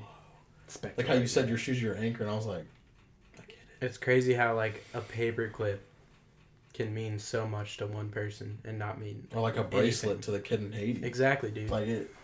Like when I gave him that bracelet, it was literally like a rubber band, and I gave it to him, and he was like so happy. See, and that's what I hate, is because, and that's why I wish I could live somewhere like that, or at least I wish around here was like that, because like my little brothers, I love them to death, but like they're so attached to these material things. Yes.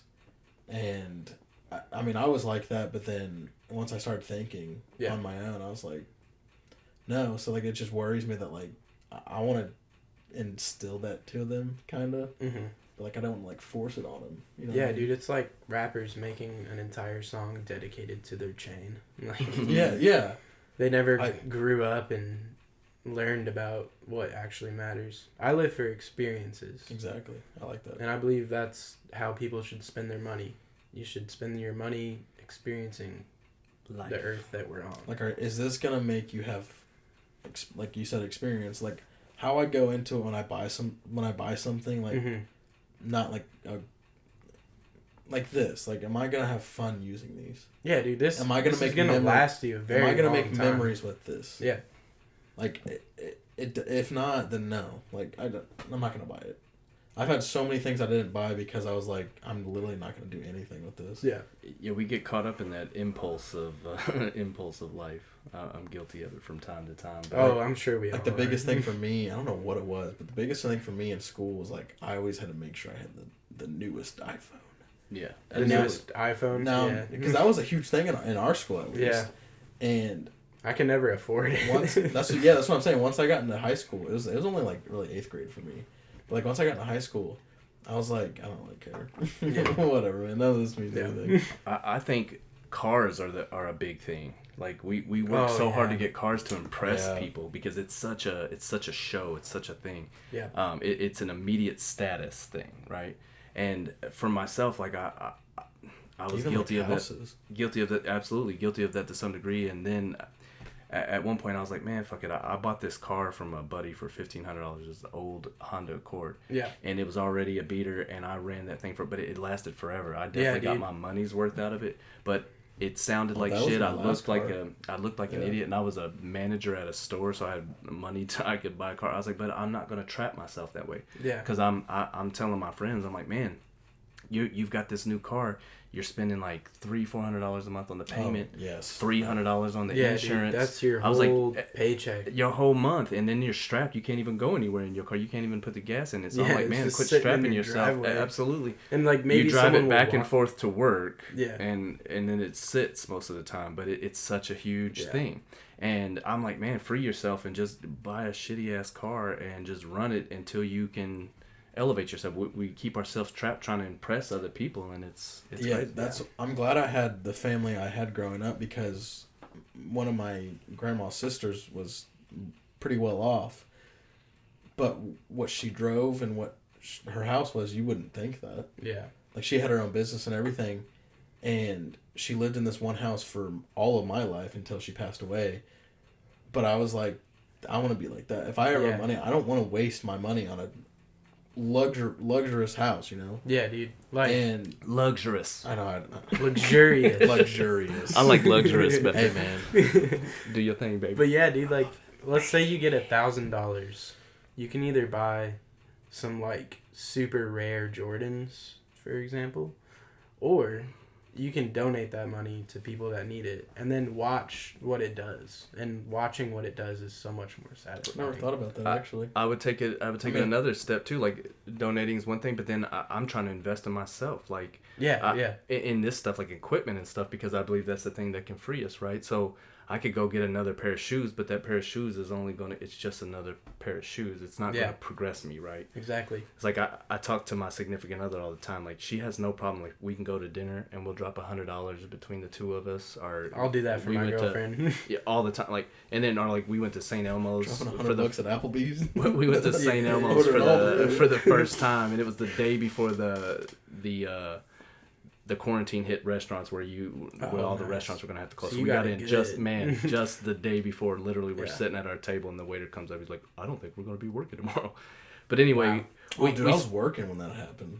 We spent like $200. I was on Twitter looking at it. I was like, we spent $200 on this meal, right? And that's fine. Like, but if she were, for instance, she would have a hard time spending $100 on a pair of shoes for herself. Yeah. Now that meal is going to go right through. You're going to shit it out the next day, but it was a great experience, right? Yeah. It's all about the experience. But then the shoes, it means nothing to her, and she won't spend that money because it seems excessive and wasteful, and like she shouldn't have that type of thing. But it's very interesting that you'll shit out $200, but to invest in something that you will keep for a while. That's exactly how my family up in Wisconsin are.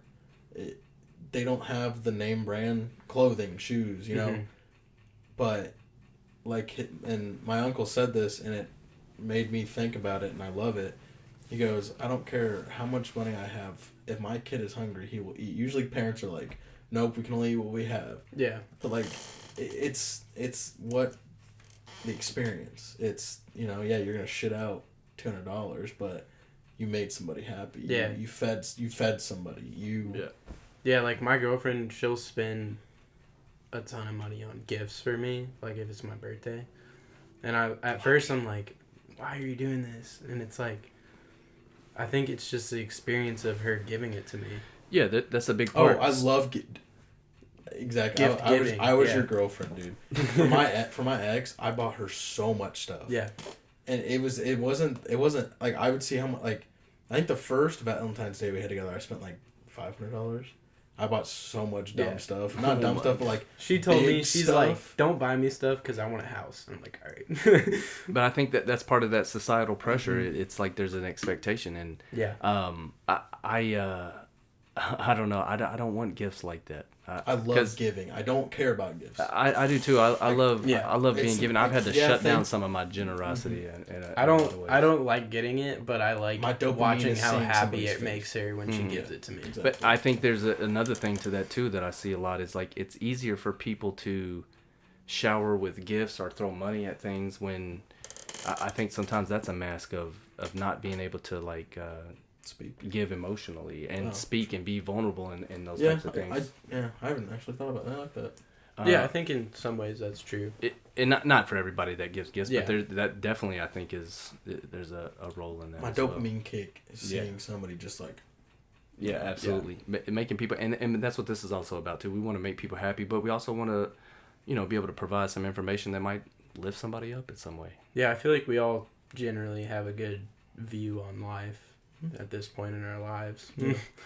There's a lot of people that are still lost, in my opinion, that just need something to hear, you know what I mean? Yeah. Exactly. But have you guys ever been to the Eagle's Nest? Mm-mm. It's like super upscale restaurant downtown Indy. Is that the one that goes up top and turns? Yeah, dude. So you go in the Hyatt. Where's that at? So the Hyatt Hotel downtown. It's like right next to I've seen the bank building. There. But I took my girlfriend there for her birthday. It's so sick, dude. You like go up in this elevator and then you go up in this like secret floor and then you walk in and it's like quiet, chill. You sit down and by the end of your meal you've seen all of Indy. Do you have to pay to eat there? Like, I mean, like, do you have to pay to get up? No. Like, you have to pay to get up? No. You have to, I dropped, like, $140, which is really not that bad. I didn't know if you had to pay for a table. Like, no. It wasn't that. You have to reserve it. Yeah, I didn't know if it was just a regular. There's no, like, upfront fee. But, yeah. It's like an amusement ride. You gotta take your girl there. We only had enough to just get in and see it, baby. We can't eat tonight. I mean, you can go there and just get dessert. Yeah, I wanna take somebody to the melting pot. I heard the melting pot's pretty cool. Yeah, I've never been to one. I heard it was pretty fun. Heard they have like the melting pot. It's a fondue place. They have chocolate. Well, and they have like date date rooms and like that's curtain cool. like curtains closed and like. Oh wow! Shit. That's what I'm saying. That could get bad. We're gonna be doing a lot of dipping in cheese. Please don't watch us. I mean, I think it's like just like the maybe top of them is closed, not like necessarily the like that's bottom part of like the table and everything. I was thinking like what else is going on? No, I don't think it's like enclosed. I think it's like you sit in a booth and like from the table on up, it closes. We're here for the 7 Minutes in Heaven booth. Mm-hmm. Fondue. We were talking about investing in ourselves a minute ago, and another thing is like we have a Dyson vacuum cleaner, and it's a Dyson stick. It's dope as shit. So invest in one. It's an amazing tool to have around your home. Dyson sponsor us. Dyson vacuum cleaner. It's a very expensive vacuum, right? You've seen them before. I probably have. It's ridiculously expensive. I think it was like $600 or something stupid. But the hair dryer Dyson, that thing's $400 or $400. Have you seen the fans that are hollow, like circle, and then you can put your hand through it, like the fan. Yes. Yeah. Okay, so it's like that, but it's a hairdryer, and it's by Dyson, and it's $400. Oh my goodness, bro. They have a curling iron thing that's like $400 or $500 too. It's pretty nuts. It's ridiculous. Like I'd go to Alta with my ex, and I'd see that and just be like, oh my God. My point is that material stuff. Yeah. My significant other bought this vacuum. It's $600, right? And she was like, I need a new vacuum because I want my house clean, so on and so forth. And I'm like, I'm down for it. I was like, it's awesome. But then I go and I want to invest $400 in some mics. And that is such a outrageous thing in terms of like for her to like Next time you'll be on, we'll have better minds. wrap her mind around. These are pretty nice for a moment. And the point is that $600 investment in a vacuum that it's going to clean your house. That's great and all, but it has no potential to return any money back to you, right? And we're investing in something like this. It does have at least a potential for a return on the investment, and but it's hard for people to wrap their minds around something like this because then it seems like it's just playing or it's dude, it's I not feel that real. for sure. Like musically, like I trying started to drive through that. I started on my phone. Like I was just recording. I had my car speakers playing like beats, and then I would just record into like voice memos or whatever. No, I did screen record. You gotta show them Chazzies. Yeah. And then I got GarageBand on my phone, and then I got downloaded that little mic in there in my computer, and now I have this studio. And it's like buying all this stuff, people are like my family has been like, why are you spending like $400 on a keyboard? Like, I'll do what want. $300 on a mic, and it's like you hear the production on my new album like sounds so much better than my old stuff. And that's like have they been able to hear and see that and be able to understand? They're on board now. Oh, that's beautiful, man. I did mention to him that like the first two, like the first, how many have you dropped? 3? So Kicked Out of School is my first legit album, and it was very. I think the first one I listened to was the first one of the mannequin background. Oh, Abstract Thoughts. I think that was the first one I. Yeah, so that's still on Spotify. It will always be there. Okay, maybe not that one then. Planetary Descent. I think it was that Kicked Out of School one. I think it was Kicked Out of School because it's not on there School anymore. Bus. It's not on. I have it on Apple Music. Or I did, and I don't think it's on there anymore. That's Planetary Descent, probably. Anyway, I think it's garbage. Anyway, it's the worst. I wasn't gonna say music. It was garbage. One of them, I don't know, probably that one. It was just hard for me to listen to because it felt like again, it was just like all the words came out at once almost. I couldn't like. Yeah. But now you're new, like the stuff we just listened to, like, I mean, I sat here and I was able to like. Yeah, that's a combination of learning how to mix, learning how to rap, like learning how to. It's got a nice flow and a nice vibe to it, though. It's just a nice. Yeah, it's mixing is the most complicated thing I've ever tried to learn, but you know, I have a really good musical ear, and I've taught myself just by listening. And like I'll listen to like a professional song and then I'll compare it and then I'll make adjustments, right? Stuff like nice. That I love people who teach themselves like the guitar, and they're like I would listen to stuff and then I was able to mimic it. That is a beautiful thing to me because it is so and then foreign. You hear them and you're like you can hear it and not know who it is and be like, oh that's Mac DeMarco, you know what I mean, like that's Jimi Hendrix. It fascinates me. That's how my stepbrother is, Liam Glassford. Yeah. Dude, I forgot he's your stepbrother. I actually invited him over tonight, but he never got back up to me. He never not back up, but he never. Is he still like chilling with Joseph? No, they never like. I mean, just like friends and hang out and stuff. They hang out like once in a while, I guess. But he actually lives in the apartments right over here with his girlfriend and roommate. Okay. So.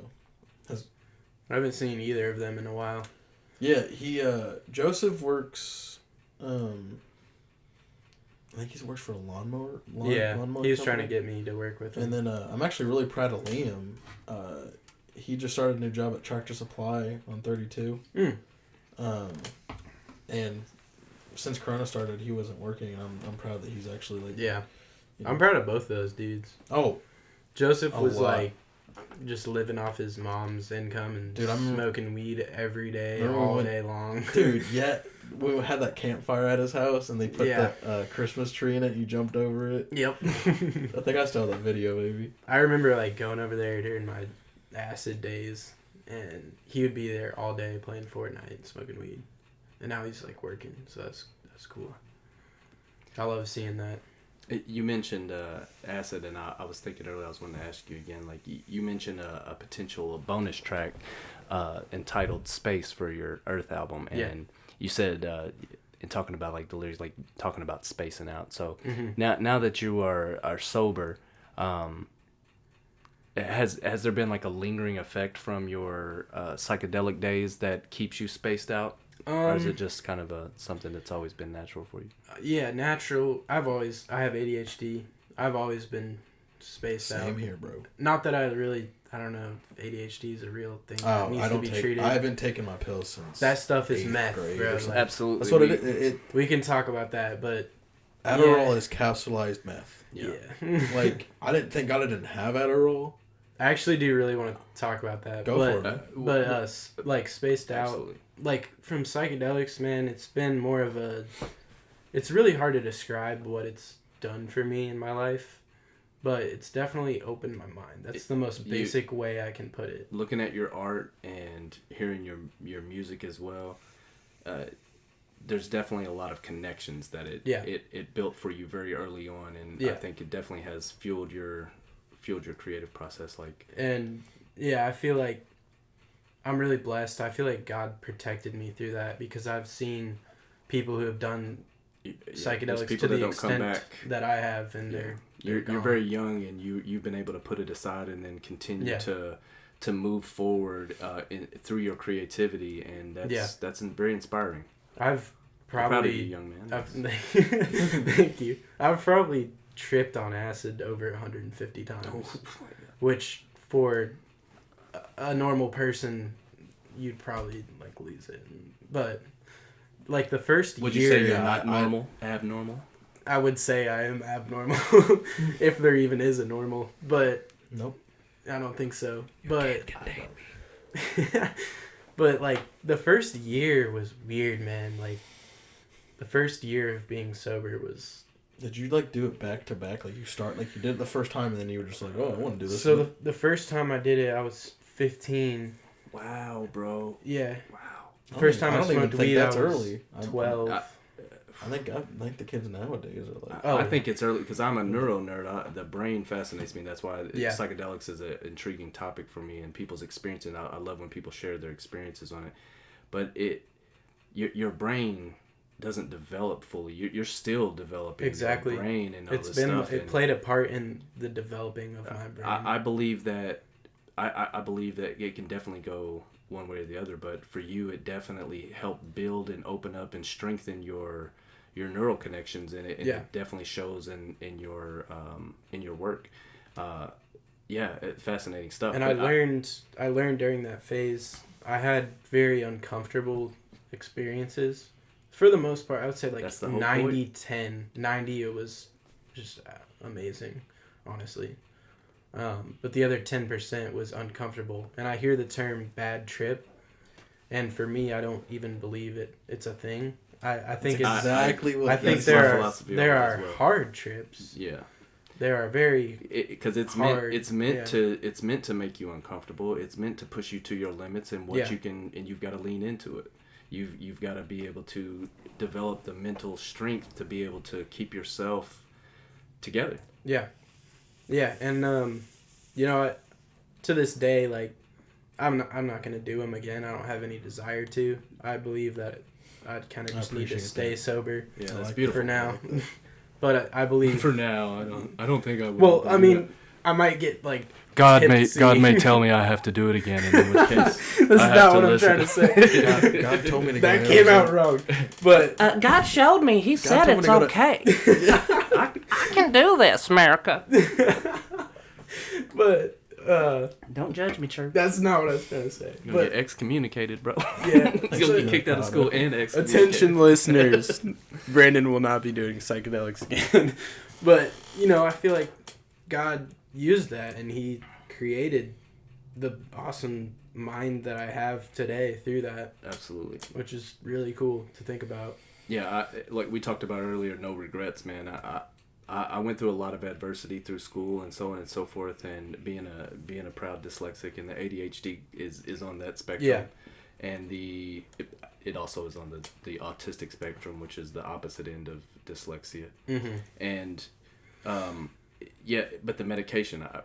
Shout out again to forgingflame.com. We talked about it when we were guests, and it's something I'm very passionate about, because we're medicating these kids so early, and it's such a dangerous Ritalin. game. Do you know what Ritalin Absolutely. is? I had Ritalin when I was, How early did you start? Well, I smoked weed when I was 12, and then I think it was a year after is when my teachers were like, "Hey, I think that your son has ADHD." So around 13 then. Around 13, and so that's later on, but you were already in the mix of it was experimenting yourself, apparently. Yeah, and the Ritalin, man, I remember like the first time I had it, I literally felt like I was speeding on what I think meth would feel like. Yeah, it's speed. It literally is speed. It just has an adverse effect for hyper people. I was playing like Call of Duty Zombies. I think it was Black Ops 1 Zombies, and the way I was playing was just not normal. I was just like, so into it. And then I decided, I was like, hey mom, like this Ritalin stuff is freaky. And then I got on Adderall.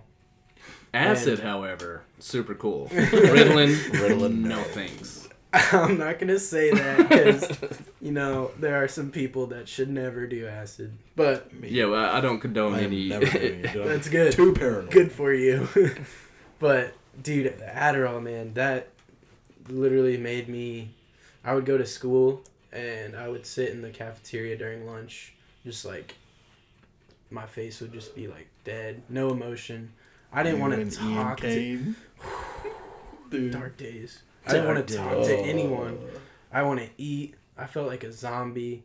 And I was like, I wasn't depressed, but as soon as I got off it, that's when my depression hit. Absolutely. Like, full force. Because it fucks up your neurochemistry, and you're not able to balance out just naturally. I think ADHD is a gift, honestly. Oh, absolutely, it's a gift. What is it's one of my favorite subjects, and it's definitely a passion of mine. The dyslexia awareness is something I'm pushing really hard, and ADHD is a part of it, and understanding that from an early age and what we're doing with the medication. So I believe wholly that is a gift as well, and it's being squashed away in our school system, in our society in general, in the workplace, because we don't understand it as a gift. So what give me your philosophy on ADHD as a gift. Okay, so the way I think of it is, like, you may not be able to focus on things, but you have this like weird, it's hard to describe, but you have this like weird mind that kind of can think about things that other people can't think about. You think about things completely different. Exactly. Absolutely. That's how I was. You're not focused, but you're coming up with ideas all the time, and your brain is just all over the place. And if you can learn to control it and to focus in on those ideas, you can create some really cool things. That's my hardest part, is like focusing. Yeah, it gets hard. Like focusing on the like creative thing. Yeah, absolutely. So and I think that's also a common misconception, that people think that the attention deficit only applies to not being able to focus. But I see it as quite the opposite, the backwards way. Yeah. Because there's a hyper focus that goes into play with it too, because exactly. You get so hyper focused on the thing you're focused on that the other stuff is being ignored because you can't take your mind off of what your mind is on. It's definitely so hard. So being able to disconnect from that and pay attention to the other things around you is very difficult. It is a challenge though, because you can focus on those things, but then actually getting them done is the hard part. Yeah. But if you can, just get through it and learn how to deal with it, it really helps, in my opinion. That's why I started writing poetry, and again, I discussed this on the Forging Flame podcast as well. But my writing style was inspired by needing to finish something. Yeah. Because as a proud dyslexic, I start a great many projects because I'm so interested in all these things. So my attention is on this right now, but it can shift if the priority of my focus shifts around, and it's mutable at all times. Yeah. But I don't often finish things because I get out of it what I need out of it at the moment. Yeah. And then I'm ready to move on to another thing. So it's interesting to me because when you're trying to dial in on something, it becomes difficult to focus on that thing. It's like you have your own opposition to yourself because this is what I need to do. It becomes very difficult. Yeah. But I needed to start and finish something on a daily basis. And so I started writing poems. I started writing these thoughts in this kind of weird way, and it helped me process things out. It helped me put my thoughts down about different subject matters, but I was able to start and finish it. So because I'm not necessarily rewarded. My dopamine center isn't triggered when I complete something. Yeah. I don't get a sense of reward because I'm done with this thing now. For me, it's the idea and then the process of going through it is what gets me that rush, basically. But, yeah, dude, it's like when I'm making a song, like I'll have this idea and I'll start making it, and then I'll get like the foundation of it, and I'm like, all right, I want to move on to this next idea I just had. But I have to force myself to finish this song before I can go to the next one. Yeah, and I have a hard time sometimes just being like, all right, I'll finish this because I'm like, I got what I need out of it right now. Yeah. Now my focus has shifted to this other thing. So and then I end up with a lot of incomplete things that I need to come back to. So it definitely helped me dial in. Yeah, I feel that for sure.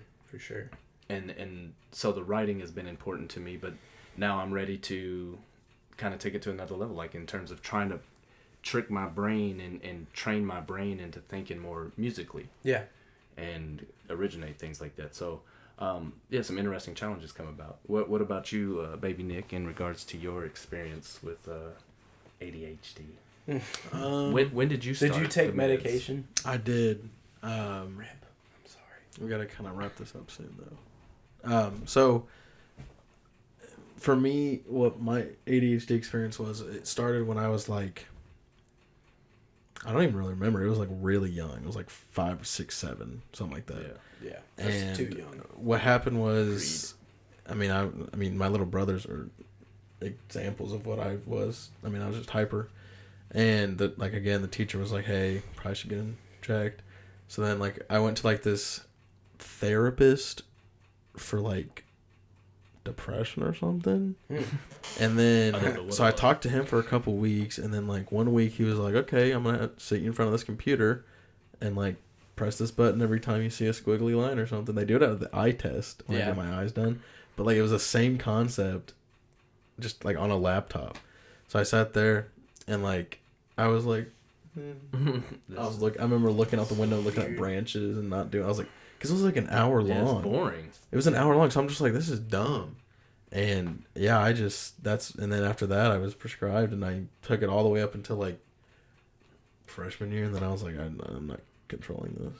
No, I took it all the way up until I started driving to school. Okay. Because like I'd take it before I got on the bus. Yeah. But then I started driving, and I was waking up like 20 minutes before school started, so I'm like, fuck, I don't have time for this.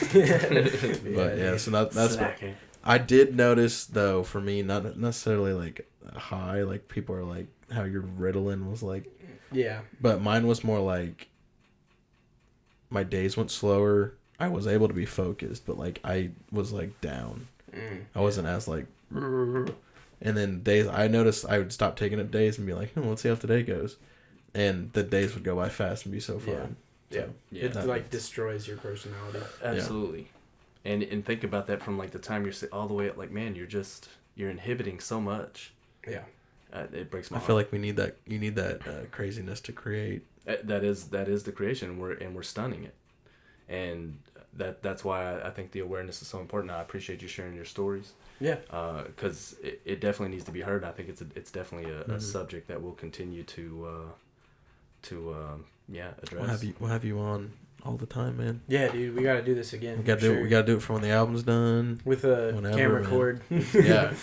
Well, yeah, we'll figure it all out by then. Absolutely, and then invite us over to your space, and we'll come check sure. it out and do something over there too. We could record over there. That'd be pretty sweet. Huh? I got a nice setup.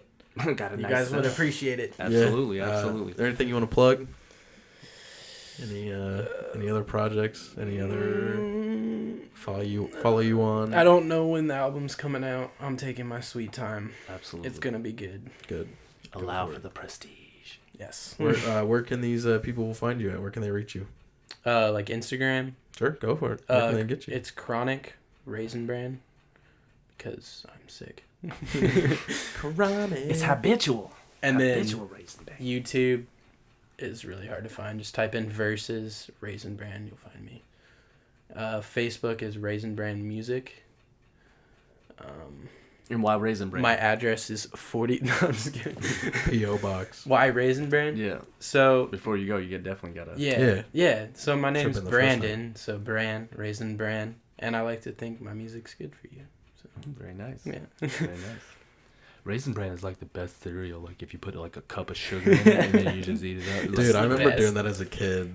Like my dad's favorite cereal is Raisin Bran, but his metabolism must be like perfect because this dude would pour sugar already on top of the sugar cereal. Oh my gosh, dude. And I'm like, I'll try that. And I'd be like, this is great. But I'm like, why did I ever do that? It's like fucking Bert Kreischer and his 64 ounces of Kool-Aid. I'll send you a clip of that. Please. It's hilarious. So much Kool-Aid. Anyway. Well, Thanks for listening, guys. yes. Thanks for having me, guys. Yeah, thanks for coming. And have you on a lot more. Indeed. Yes. Melllo and Yellow. Out, baby. Good night, crew.